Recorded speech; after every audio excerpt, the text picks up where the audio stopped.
안녕하십니까, 지훈입니다. 전번 시간에 그 대성에 대해서 이제 얘기했는데 아마 뭐 이해가 안 되시는 분들이 많을 겁니다. 본인이 직접 체험해보지 않고는 도저히 이제 알 수가 없는 것이기 때문에. 그렇지만 이제 대성 귀신론 할 때 그 믿음을 일으킨다 하는 말이 이제 그 성인이 말씀이니까 우선 이제 믿어야 됩니다. 그래야만 우리 수행을 해서 직접 확인을 할 수 있죠. 이 이제 확신이 안 되고 믿음이 없을 때는 아무리 수행을 해도 그 체득이 안 됩니다. 자기가 믿고 거기를 따라가면서 직접 눈으로 확인됐을 때 이제 얻을 수 있는 것이거든요. 그 대성이라 하는 것도 이제 마찬가지입니다.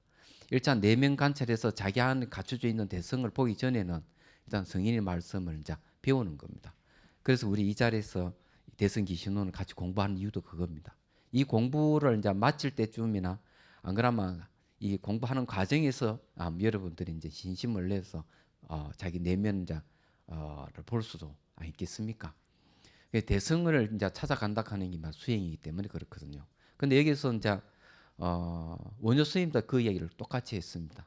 거기에 한 몇 페이지를 보는가, 69페이지를 보십시오. 그 소 하는 데 있죠. 이렇게 얘기하겠습니다. 말이 없어도 법을 말하고 한번 척 보고 도를 아는 사람이 아니라면 어느 누가 말이 없는 자리에서 대성을 논하고 생각이 끊어진 곳에서 깊은 믿음을 낼 수 있겠는가? 아마 우리들 심정이 이와 같을 겁니다.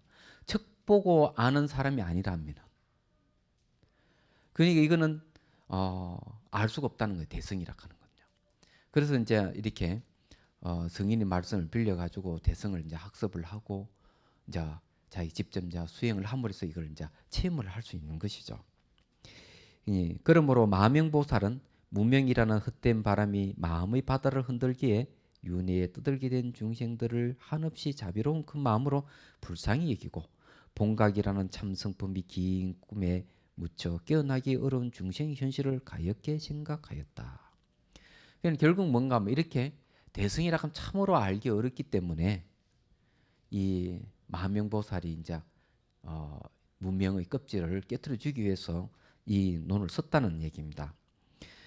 여기 이제 그 뭔가 하면은 무명이라는 헛된 바람이 마음의 바다 흔들기에 윤회가 생겼다 이러는데, 무명의 바람이라고 했는데요. 그 대승입능가경에서는 뭔가 하면은 마음 바다를 파도치게 하는 것은 그것을 경계의 바람이라 그랬습니다. 그 경계의 바람이라 하는 건 어떤 건가 하면은 우리가 이 사물을 보면은 그 사물에 따라서 내 마음은 움직입니다. 여러분 잘 알다시피 그 여러 가지 사물을 갖다 놔놓고 어떤 거 하나 골래라. 예를 들어 뭐 떡을 한 10종류를 이렇게 나눠놓고 사람들에게 떡을 네가 먹고 싶은데 먹어라 이러면 똑같은 떡을 먹지 않고 각각 개성에 따라서 먹거든요. 그런데 사람마다 달리 떡을 골라서 먹습니다. 물건도 백화점에 가면은 네가 사고 싶으면 사라 이러면 자기 성향에 따라 물건을 골립니다. 그런데 거기서 뭘 보는가 하면은 자기 물건 골려다가 더 좋은 물건이 있으면 시선을 딴 데 딱 돌립니다. 떡도 딱 먹다가 맛이 그렇다면 또 다른 떡을 또 먹게 됩니다. 그거는 뭔가 하면 대상에 따라서 내 마음이 움직인다는 거죠. 이때 이게 우리 마음 바다라 하는 건 뭔가 아리아락하는 마음을 이야기합니다. 아리아라는 게 바다 물이라면은 시각, 청각, 후각, 미각, 촉각, 의식, 말야식 이거는 파도를 얘기하는 거예요. 그런데 이런 파도가 왜 생기는가 하면 경계에 따라 가지고 마음이 움직여서 파도를 일으킨다 이렇게 보는 거죠. 그런데 이제 경계의 바람이 여기서 말하자면 어떻게 보면은 무명의 바람이라고 할 수가 있습니다. 그래서 우리 중생들은 그렇기 때문에 마음명보살이 자비심을 내 가지고 그런 사실을 이제 얘기를 하는 거죠. 얘기하면서 그래서 벗어나는 길을 제시했다는 얘기입니다. 이에 중생들이 불보살 같은 바탕이라고 하는 데서 나오는 힘으로 기신론을 지어 열의 깊은 뜻을 담는 오묘한 이치를 글로 써서 불법을 배우는 이들이 이 글을 잠깐 한 번만 펼쳐보더라도 경과, 율과, 논의 핵심을 두루 탐구할 수 있게 하였고, 도 닦는 이들이 잘못된 온갖 경계를 영원히 씌어 마침내 한 마음의 근원에 돌아가게 했던 것이다. 자, 여기서 중요한 것은 뭔가 하면은 중생들이 불보살과 같은 바탕이라고 안 데서 나오는 힘 이랬습니다. 결국 이제 우리가 이렇게 공부를 하면은 중성이나 불보성은 그 바탕 같다. 그 바탕이 대성이다. 이렇게 아는 게 힘이라는 거죠. 이렇게 아는 힘으로 우리는 생사고에서 벗어날 수 있다는 얘기입니다. 얘기하자면은. 근데 여기서도 이제 그런 얘기입니다. 이 경륜론에서 한결같이 얘기하는 게 뭘 얘기하는가 하면 일심이 근원에 돌아가도록 하는 데 있다는 얘기. 일심이 근원으로 돌아가도록 하는 데 있는데 그 일심이라 하는 게 바로 대성을 얘기하는 거죠. 그전 시간에 얘기했듯이. 근데 경륜론은 굉장히 방대하고 많지 않습니까? 그래서 그는 방대한 걸 갖다가 대성기신론이라는 짧은 논문을 우리에게 마명보살을 베푼 겁니다. 그래서 우리는 그걸 공부함으로 해서 경륜론이 있는 그 방대한 경의 바다를 헤엄쳐서 일심의 근원으로 들어갈 수 있는 겁니다. 자, 또 어디를 보는 가면요 71페이지로 넘어갑니다. 그 소하는 부분 보십시오. 여기서 이제 그 한 마음의 근원에 들어가게 했던 것이다 했던데 그 소에도 이렇게 얘기합니다. 논에서 얘기하는 것이 많더라도 한 마음에서 진여의 길과 생명의 길을 펼쳐 많은 가르침을 뭉뚱그린다고 간략하게 말할 수 있다. 그러면 이 대성기신론은 핵심이 어디 있는가 하면은 대성기신론의 핵심은 대성이 있습니다. 대성은 사실은 뭔가 하면은 일심을 얘기하고요. 일심은 두 길을 얘기를 합니다. 하나는 뭔가 하면은 진여의 길을 얘기하면 그건 진여의 길을 진여문이라고 그러고요. 생멸의 길을 갖다가 생멸문이라고 그럽니다. 이 일심의 이문을 얘기하는 게 대성기신론의 핵심이라는 얘기입니다. 얘기하면 진여라 하는 거는 여기 이제 나중에 이야기하겠습니다만 허망하지 않는 게 진이고요. 바뀌지 않는 게 여입니다. 그걸 문이라 하는 이 통로를 얘기하거든요. 그러니까 진여의 이 일심이 근원으로 돌아가는데 있어가 진여문이 있고 그러니까 일심을 이래 들어가는데 진여문이 있고 또 생멸문인데 생멸문을 통해서 일심이 근원으로 돌아갈 수 있다는 얘기입니다. 얘기하자면 결국 이 이야기는 뭘 얘기해 주는가 하면은 삶과 죽음의 고통에서 벗어나는 길을 일심이라 하는 것을 근거로 해서 두 길을 제시를 한 거죠. 그래서 진여문으로 들어가든 생멸문으로 들어가든 우리는 일심의 근원으로 들어가기만 하면은 모든 고통에서 다 벗어날 수 있다. 이걸 얘기를 하는 겁니다. 그럼 진여문이라 하는 진여라 하는 말은 우리 마음이 움직이지 않는 상태를 얘기한다면 생멸이라 하는 생겼다 사라졌다 계속 반복하는 생멸하는 마음이거든요. 그건 대체 이 얘기하면 우리 망상 생각을 얘기해요. 많은 생각이 일어나고 사라진 그 속에서 우리는 그 문을 통과해가지고 일심 근원으로 들어갈 수 있다는 거죠. 사실 하도 참고를 잘 보면은 그렇습니다. 하도를 들다 보면 생각이 일어났다 사라졌다 하거든요. 근데 일어났다 사라졌다 하는 것을 지켜보면서 생각 일어나기 이전을 보고 또 생각이 사라진 곳을 봤을 때 생각이 일어나도 일어나는 곳이 없고 사라져도 사라진 곳이 없음을 발견하게 됩니다.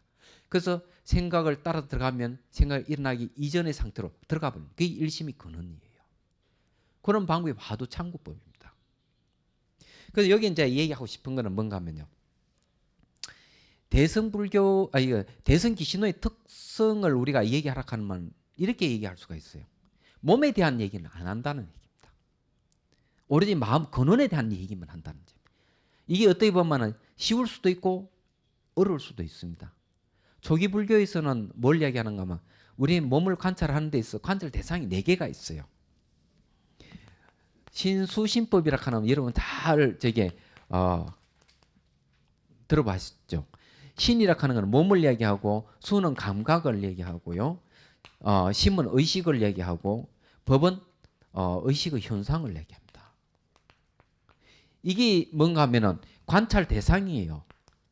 우리는 이걸 관찰을 함으로 해가지고 이렇게 관찰을 함으로 해서 우리 존재의 본질을 깨쳐 들어가는 방법입니다. 그 중에서 가장 많이 쓰는 방법이 몸 관찰입니다. 왜? 몸에는 감각이 나타나고 몸 기운에서 일어나는 의식이라든지 의식 상태를 다 알 수가 있어요. 그래서 몸만 관찰하면 우리는 마음을 알 수 있습니다. 그래서 청전 도론에서 뭘 얘기하는가 하면 몸을 잘 관찰하면 우리 마음을 다 알 수 있다는 거죠. 비유를 들자면요. 채 있잖아. 채를 막 치면은 부스러기는 다 떨어지고 끈덕이만 딱 남죠.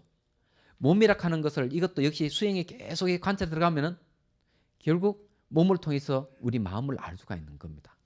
그렇게 알 수가 있는데 그때 몸이라 하는 게 뭔가 하면은 몸은 존재하지 않는다는 겁니다.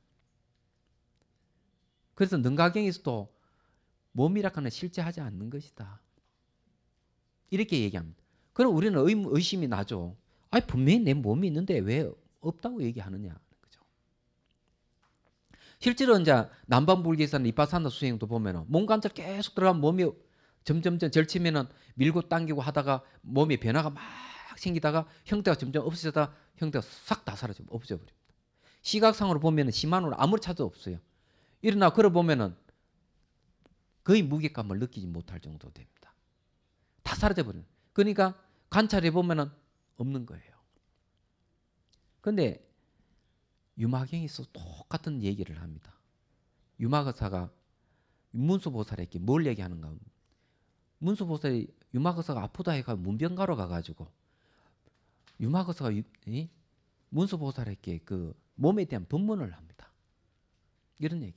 몸의 현상은 일어나도 자기가 일어났다 그러지 않고 사라졌다 그러지 않습니다. 일어나고 사라지는 서로 모릅니다. 왜 그러냐? 몸은 아는 성질이 없어서 그렇습니다. 그럼 이게 뭔가 몸이라고 하는 것은 존재하지 않는다. 그건 아는 성질이 뭡니까? 그게 마음이거든요.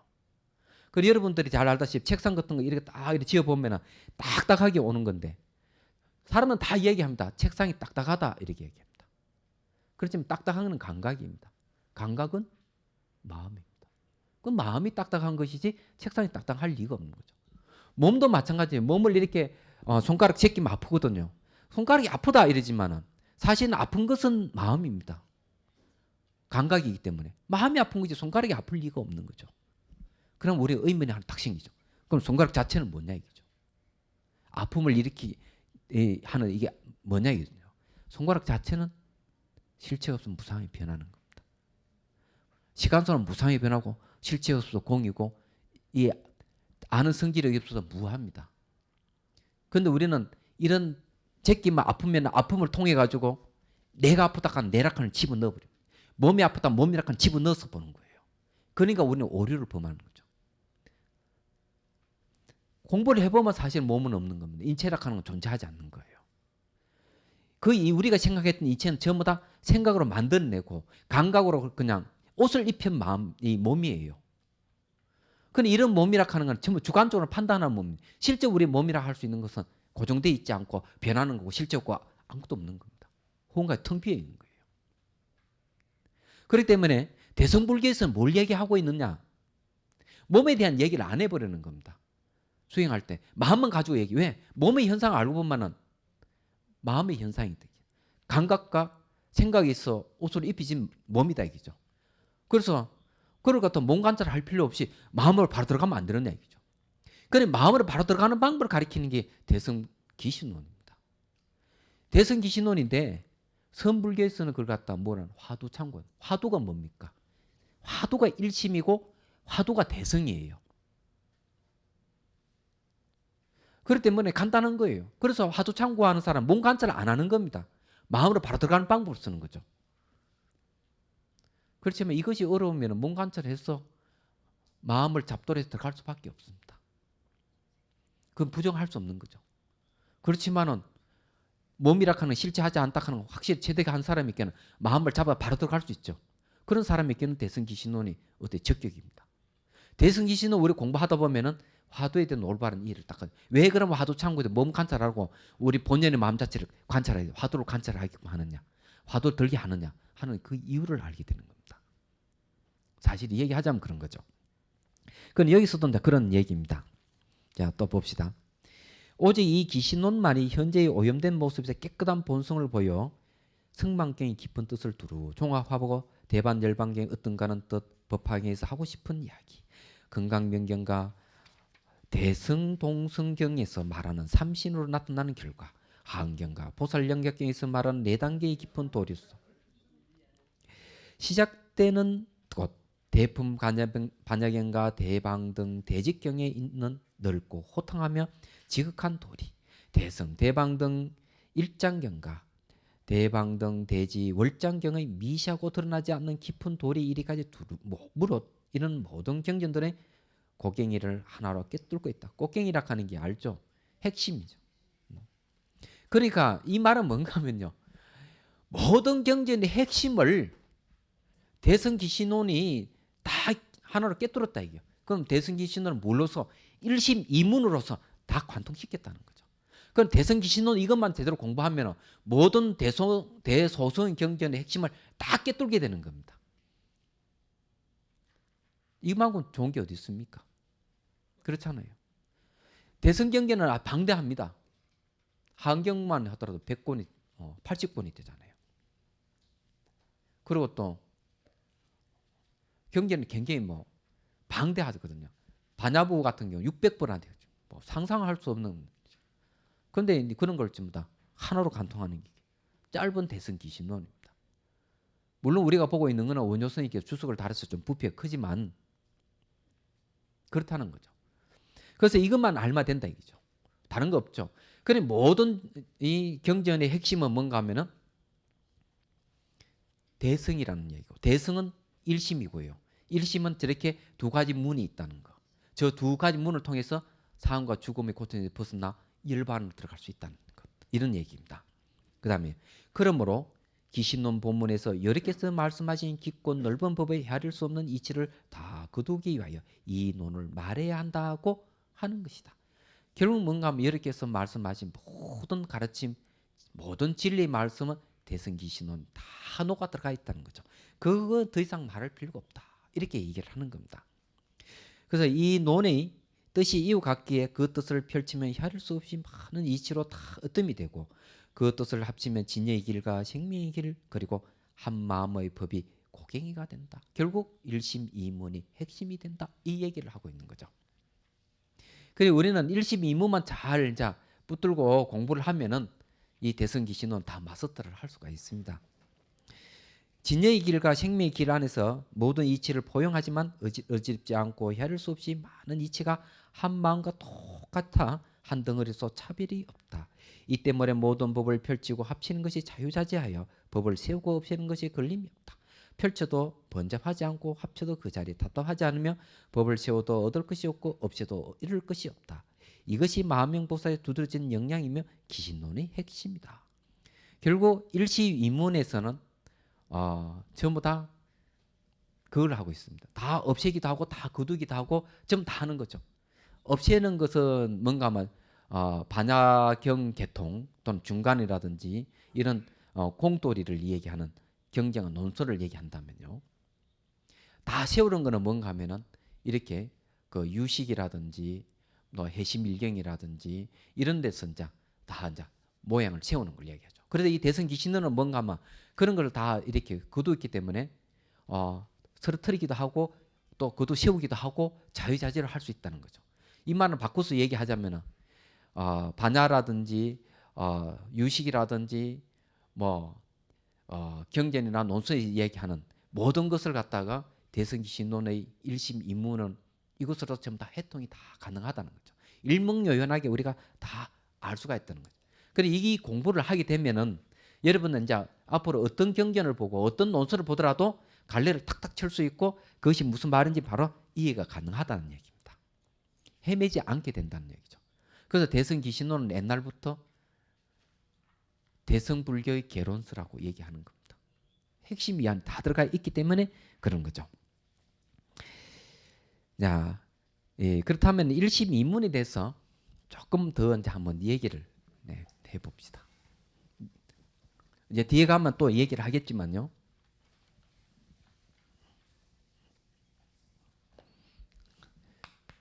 일심자 이문을 봅시다. 일심에서는 우리가 얘기하면 일심은 다른 말하면 중생심입니다. 우리 중생의 마음을 일심이라 그럽니다. 얘기하자면. 그래서 여기서는 항상 우리가 두 가지 뜻입니다. 앞에 우리가 쭉 공부를 해봤지만은 뭐 움직이는 마음, 고요한 마음, 더러운 마음, 깨끗한 마음 나오죠. 그렇다면은 우리가 그걸 갖다가 둘로 나눌 때 변하지 않는 마음하고 변하는 마음을 갖다가 얘기를 할 수 있습니다. 얘기하죠. 그러면 이게 우리 참다운 마음에서도 또 두 가지를 얘기했습니다. 뭔가 변하지 않는 마음이 있고 그 다음에는 인연을 따라서 움직이는 마음이 있습니다.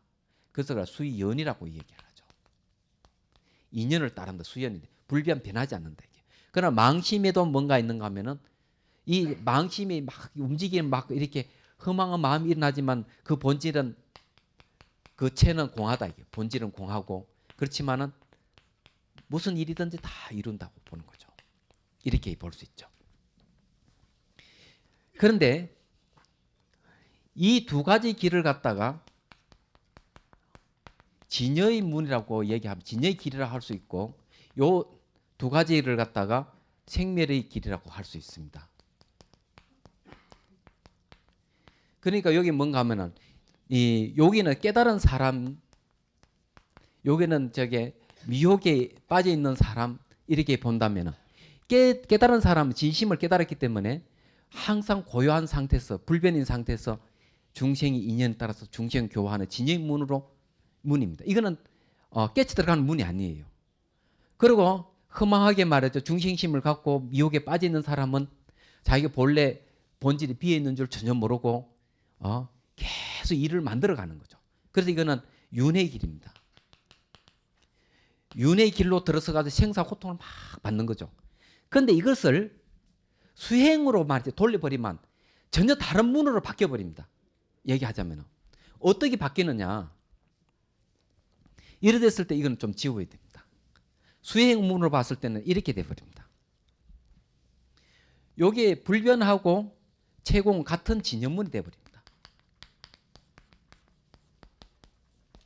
그 다음에 인연을 따르는 거하고 일을 성사시키는 이거는 생멸문이 됩니다.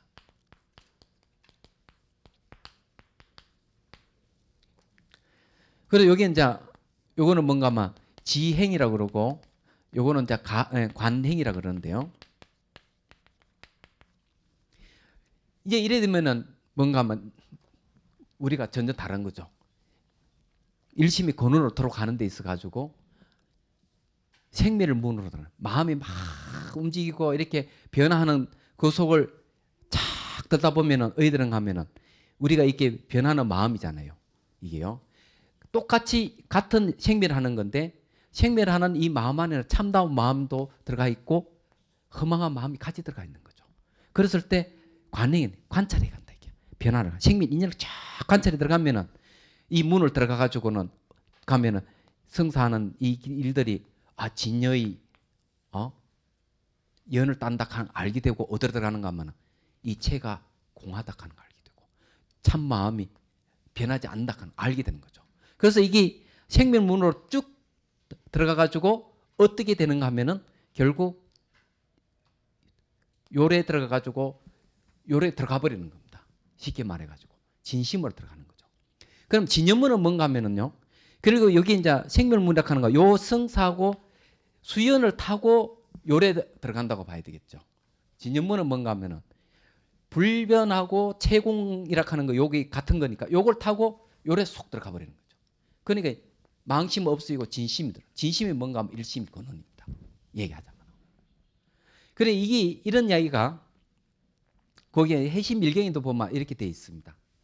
생멸하는 그 속에는 뭐가 있는가 하면 성의제가 들어가 있다. 성의제. 진실한 뜻의 진리가 들어가 있다. 이렇게 얘기합니다. 진실한 뜻의 진리라고 하는 게 뭔가 하면은 말과 생각을 뜻난 자리, 공과 무아를 얘기합니다. 이 두 가지가 그 안에 들어가 있다는 거예요. 그래서 이게 일을 이루고 막 변화하는 그 속에는 공과 무아가 있다는 거죠. 그래서 생멸문으로 쑥 들어가게 되면 이걸 타고 들어가면 진여로 들어가는데 진여가 뭔가 하면 불변과 수연, 불변과 채공이라고 하는 거 공과 무아로 들어간다는 얘기입니다. 얘기하자면. 그래서 우리 마음을 지켜볼 막 변하는 마음을 갖다 쫙 지켜보면 저리 되는 거죠. 그리고 이제 진여의 인문이라고 하는 건 알다시피 변하는 속에서 변하지 않는 놈을 딱 만나게 됩니다.